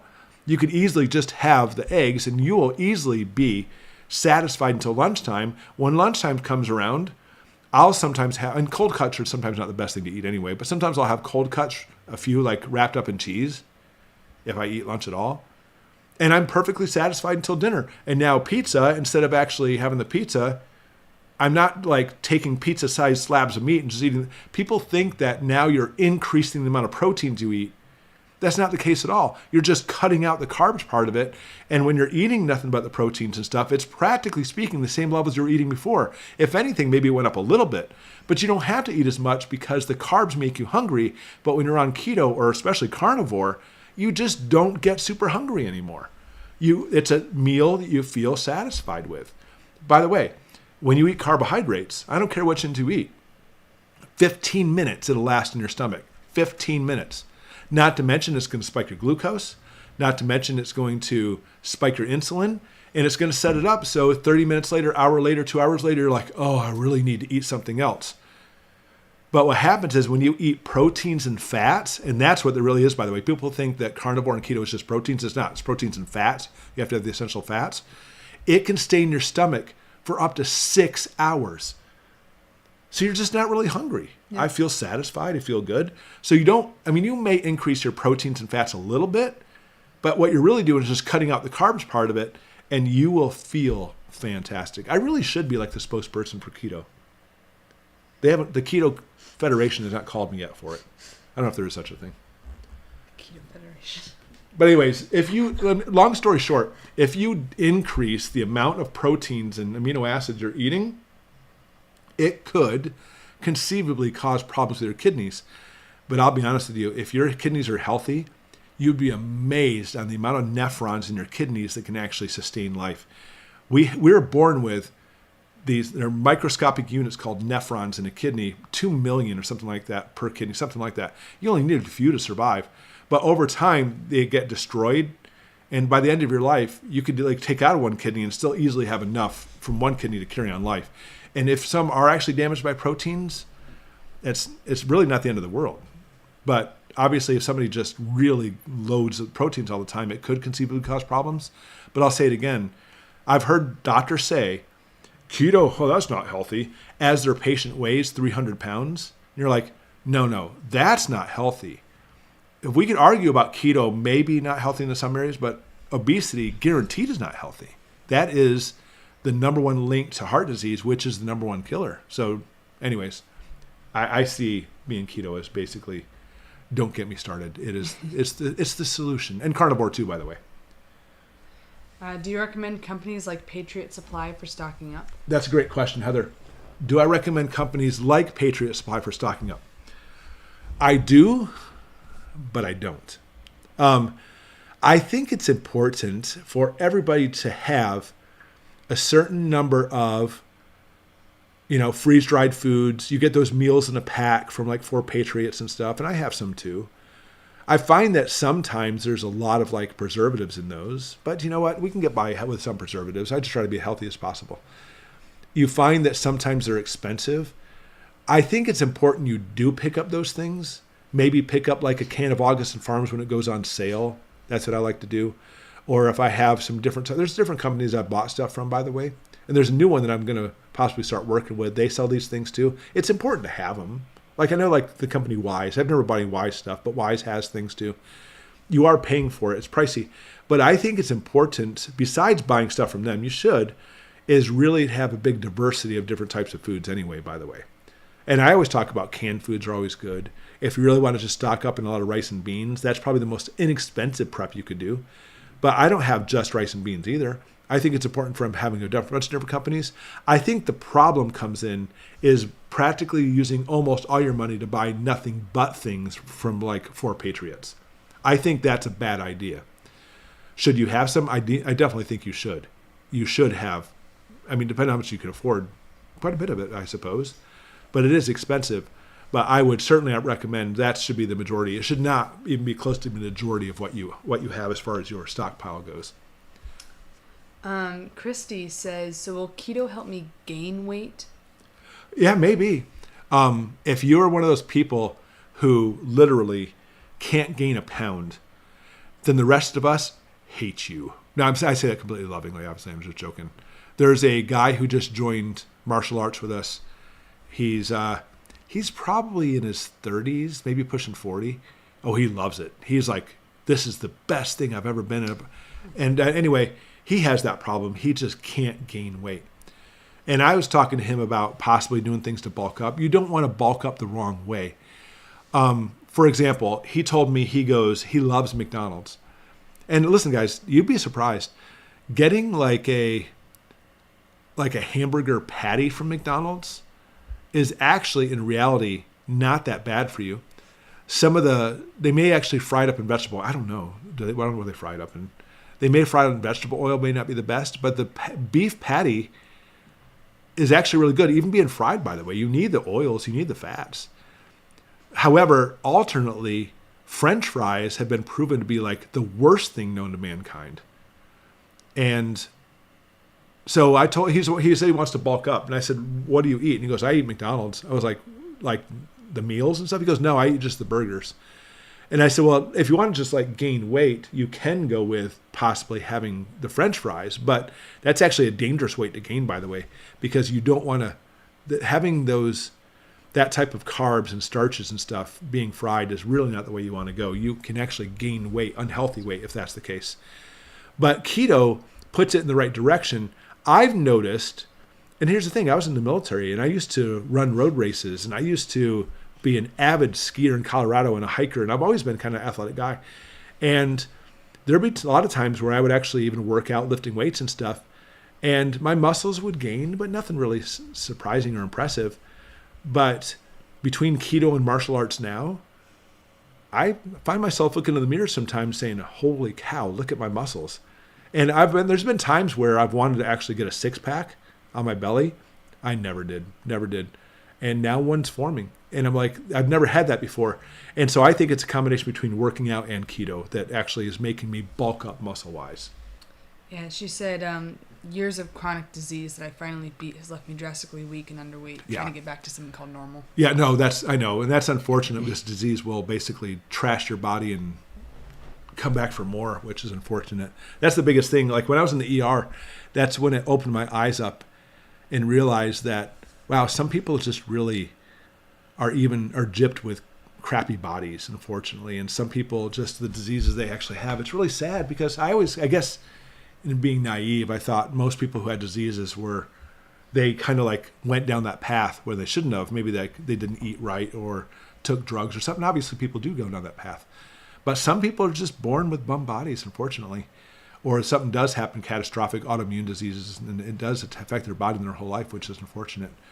Yeah, I mean, honestly, I don't want to say I'd recommend keto, but it might be something you might want to do some research on to see if it's something that could help you.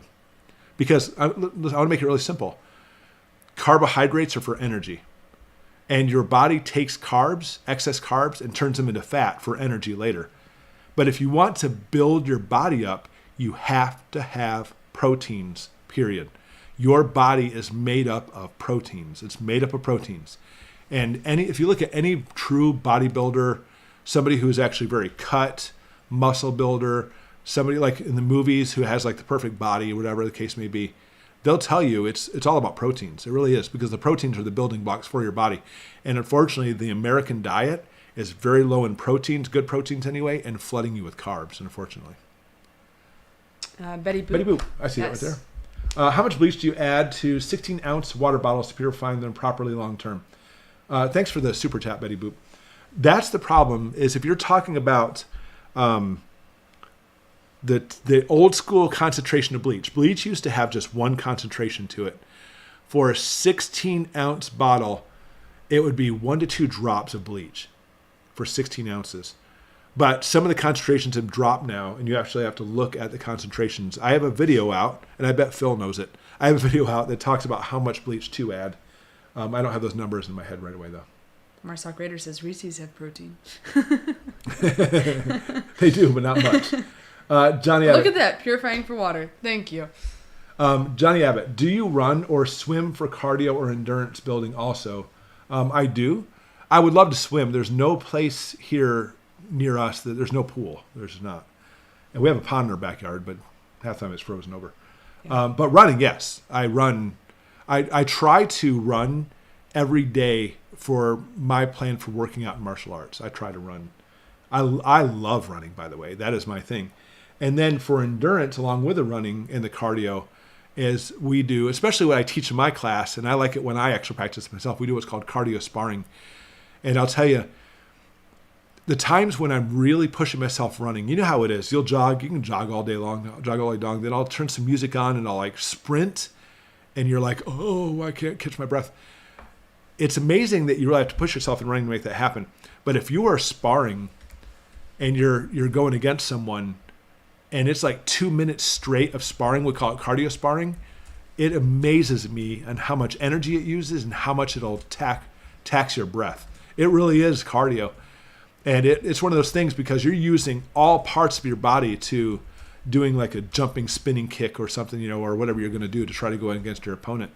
It's very difficult. And so I try to engage in the cardio sparring as much as I can. But again, me and the instructors, we call it the curse of the instructors. Of course, unfortunately, we spend a lot of time teaching them, and that means less time for us to actually train as well. But that's actually this week. I was like, guys, I've noticed that I need to increase my training more. So as of tomorrow, I'm going to increase my training for that, which includes the endurance as well. Yeah, Johnny, if you don't have that, you know how it is, Johnny. If you don't have that endurance, you can actually have the best martial arts in the world. But if you run out of energy and collapse on the floor, a lot of good did for you. Off-grid with Doug and Stacy is on. On here? Yeah. Doug? Yeah. My old friend Doug? Hi. Holy cow, Doug. How are you? And Stacy with you too? Stacy? I miss you guys. It's been what? Holy cow, what? 4 or 5 years I've seen you guys. Very nice to see you, Doug and Stacy. Very good. Yep, all grown up. From Josephine, how much longer do you think we have before we get an EMP attack? Josephine, personally, if I actually talked about things that could happen in the United States that we actually have major problems with, I actually don't put an EMP attack high on that list. I'm not saying it can't happen. And especially if we do talk about like Russian weapons in space, whatever we're talking about, it does increase the possibilities of this. But what I want you to understand, and everybody needs to understand this, is for anybody to get an EMP to actually have an effect in the United States, one EMP, a high altitude EMP, is not going to take down our grid.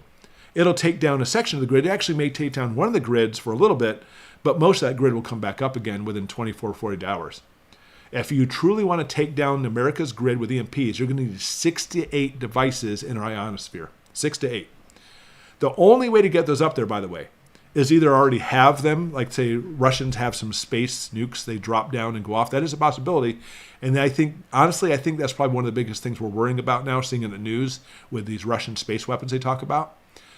But if they don't have those, I want you to understand this.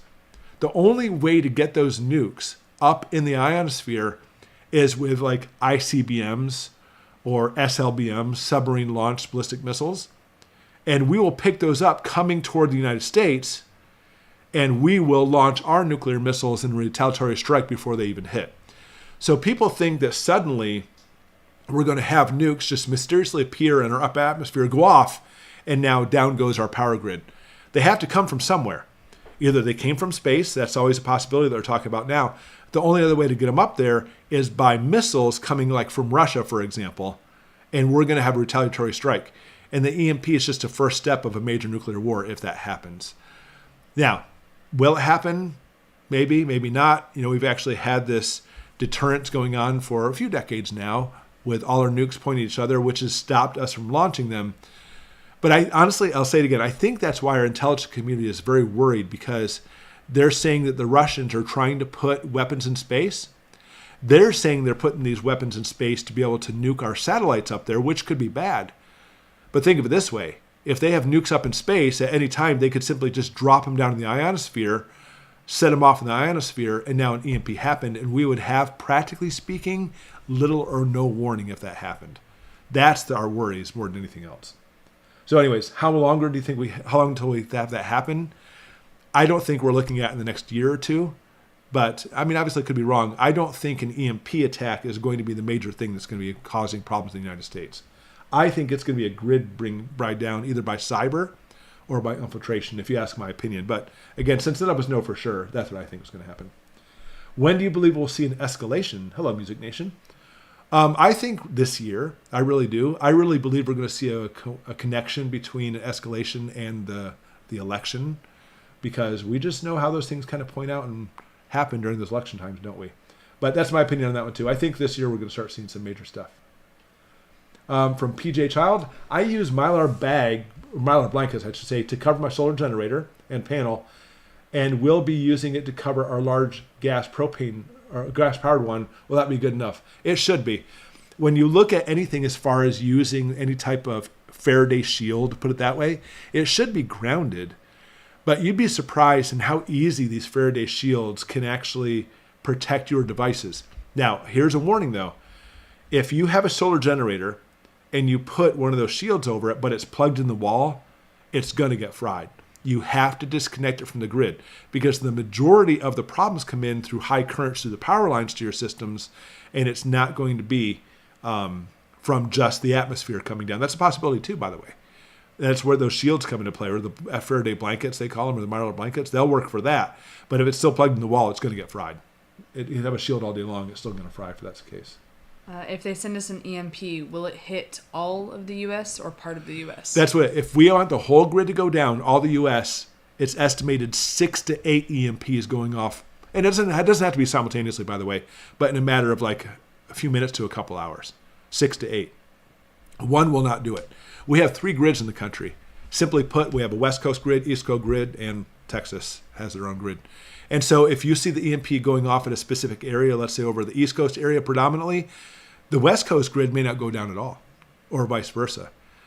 So 6 to 8 to make it happen all over.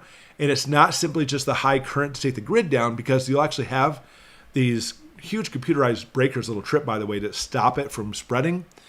The biggest problem you have is the overload of current frying the transformers and having those suckers explode. And they're practically speaking non-replaceable. They're replaceable, but we already have like short supply as it is, and they take years to produce. So if that does happen, we're talking about major long-term problems if that does happen. Yeah, there you go, Doug. You just have to have a crash course in living like us. Yep, make sure you study now. Yeah, Doug, I'll tell you, you're actually, your channel is a testimony to all of us, Doug. We appreciate all of you. Do you put your mylar bagged preps in buckets? I do. The biggest thing we deal with here in Michigan is little varmints trying to get into your food. Yeah. And so we have the mylar bags, and then we pack the mylar bags into buckets for that reason. Do you think it'll start fires in homes connected to the grid? Steve, guaranteed. 100% guaranteed.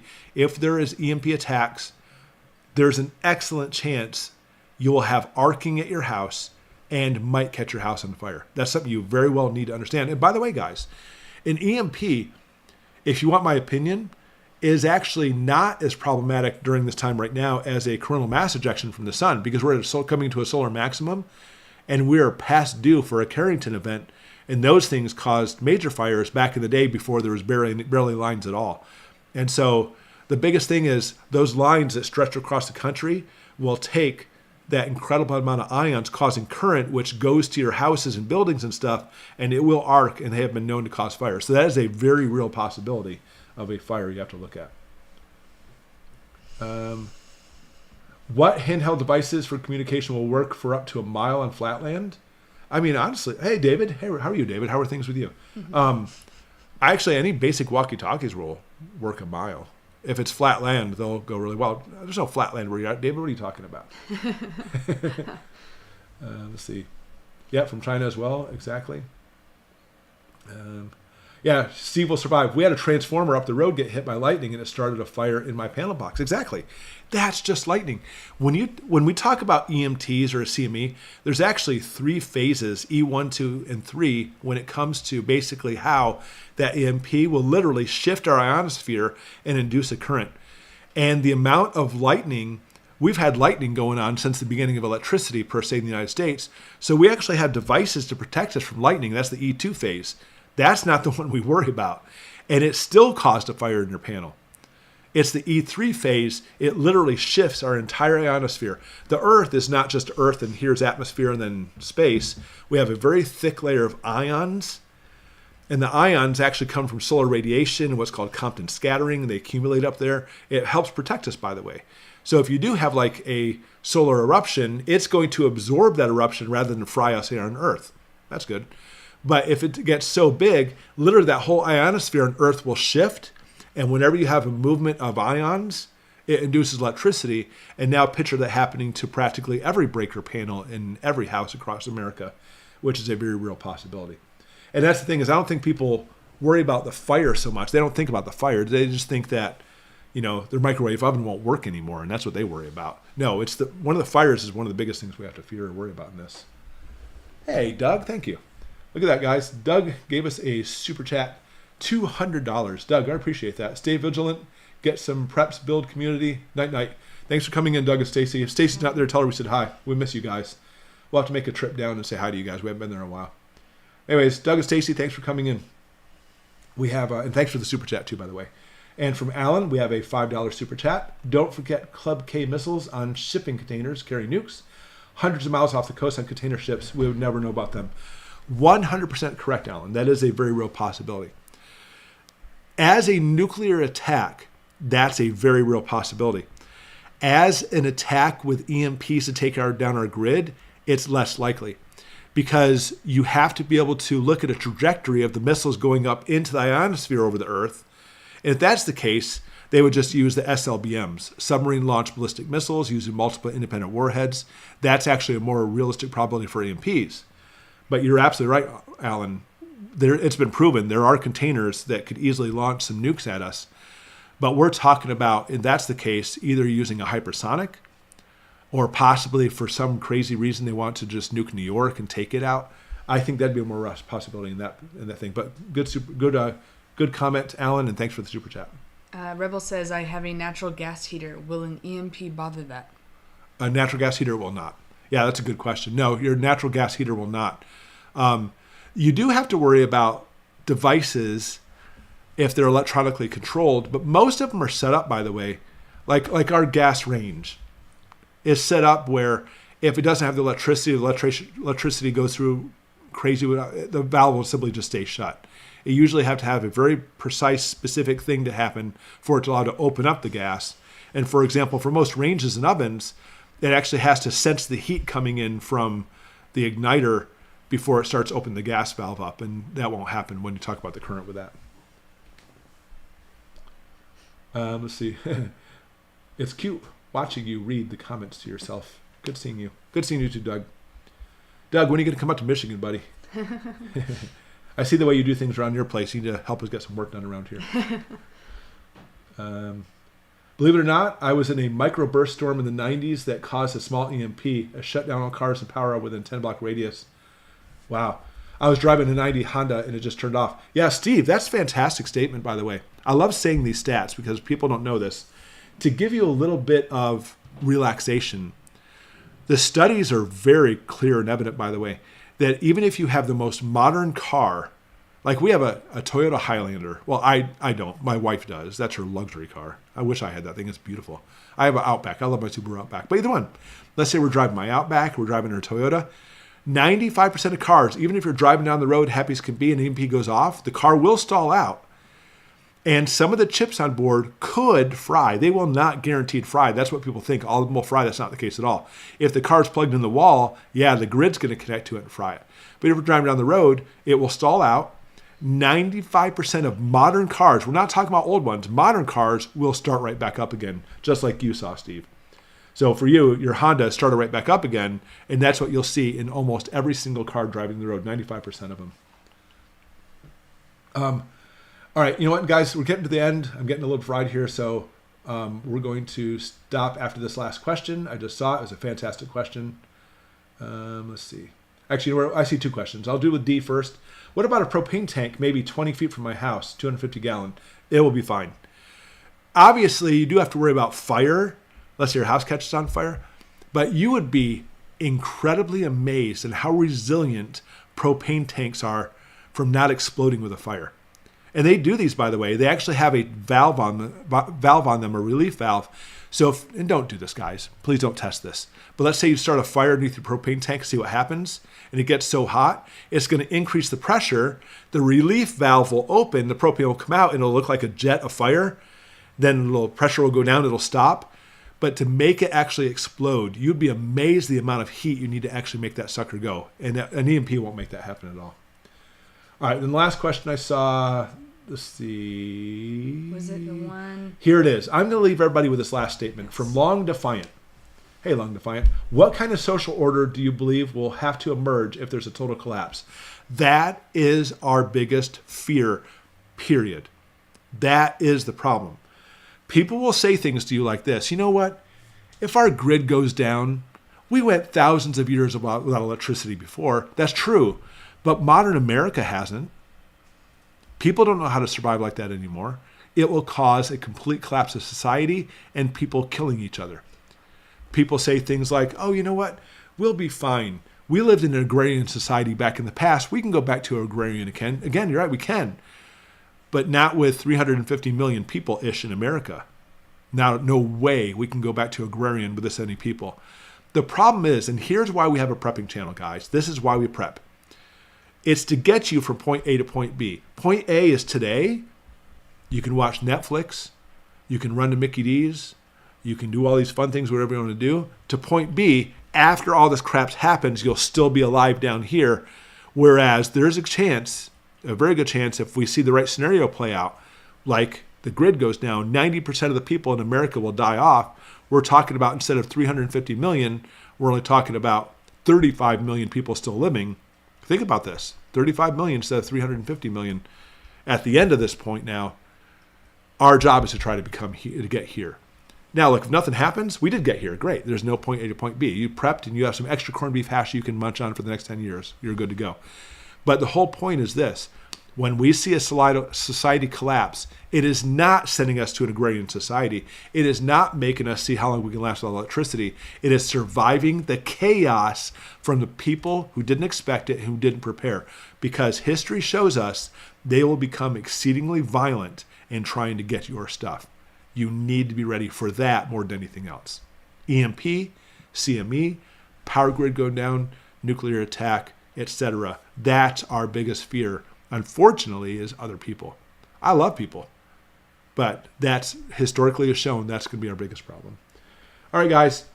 Wait, somebody asked, are we going to be live next week? Oh, fantastic question. Okay, I guess I can answer one last question. We'll be live next week.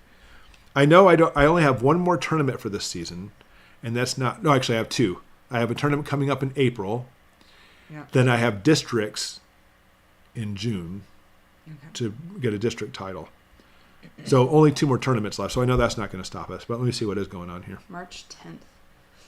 I don't know. Hold on. My calendar will tell me. My calendar knows all this stuff. March 10th. Dun, dun, dun, dun, dun, dun, dun, dun. What? 10:45. It was a long live. I have nothing scheduled for March 10th. So as of right now, yes. We should be no problem at all. So we'll be looking at going live next week on Sunday. Guys, I appreciate all being here. Thanks for coming in. Thanks for the awesome questions. Marsoc Raider, thank you for making me hungry for peanut butter cups. And we will see everybody tomorrow for our regular video as we continue. Guys, thanks for coming in. We'll see you tomorrow. Yes. Bye everybody.